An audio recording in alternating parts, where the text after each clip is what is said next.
कर्म कांड का भी ज्ञान है, जो शायद देश की जो अभी वाली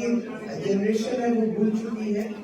लेकिन मैं देश को याद दिलाना चाहती हूँ कि होई सोई जो राम रचि राखा, भगवान राम ने जो तय किया है वो उनके अनुसार ही होता है, और उनकी सेवा का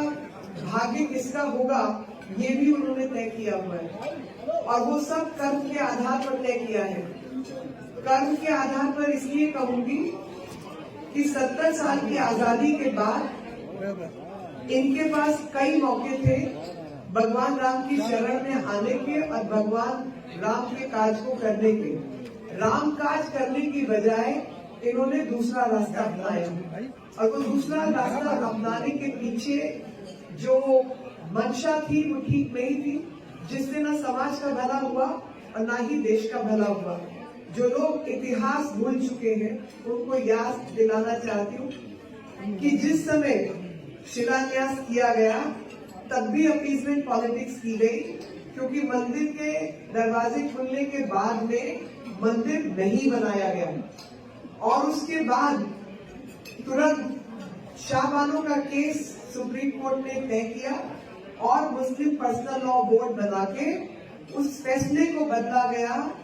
जिसका नाम rights of Muslim women divorce act दिया गया, जिसमें उनका जो मेंटेनेंस का अधिकार था उस तक को छीन लिया गया। और उसके बाद देश में लंबी लड़ाई चली और 125 जो सीआरपीसी की थी उस समय पर धारा, उसके तहत right of maintenance Muslim women को भी मिला, जो कि 90 के बाद की बात है, 89 की बात है। तो जिन लोगों ने अपने समय पर केवल और केवल अन्यायपूर्ण व्यवस्थाओं को जन्म दिया, भगवान राम को लेकर जब मौका था कोर्ट में एफिडेविट फाइल किया और कहा कि राम काल्पनिक है, ऐसे सब लोग भगवान राम के उत्सव में शामिल कैसे हुए, किस तरीके से वो राम जी को अपना चेहरा दिखाएंगे, क्योंकि जिस तरीके के कर्म उनके हैं उनको तो राम ने भरोसा ही नहीं है, विश्वास ही नहीं है। लेकिन खुद को बरसाती मेंढक कहने वाले वाकई प्रूव कर रहे हैं कि वो बरसाती मेंढक हैं,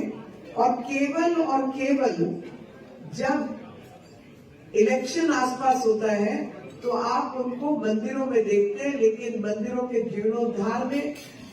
भगवान की मूर्ति स्थापना में कलेश पैदा करने का जो लोग काम करते हैं वो भगवान राम के पुण्य के भागीदार हो ही नहीं सकते। और श्रद्धालुओं के प्रति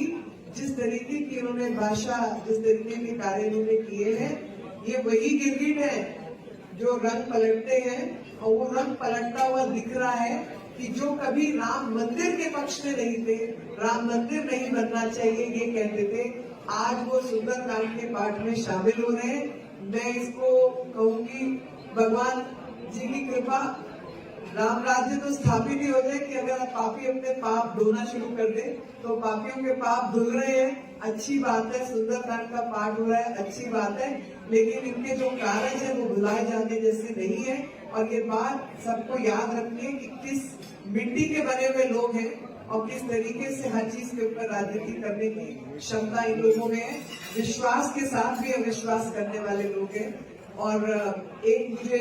कहावत याद आ रही थी, जहां देखी तवा परात वही बिताई सारी रात। तो आजकल तवा परात अयोध्या जी में दिख रही है, आजकल दिख रहा है कि रोम रोम में राम बसे हैं और पूरा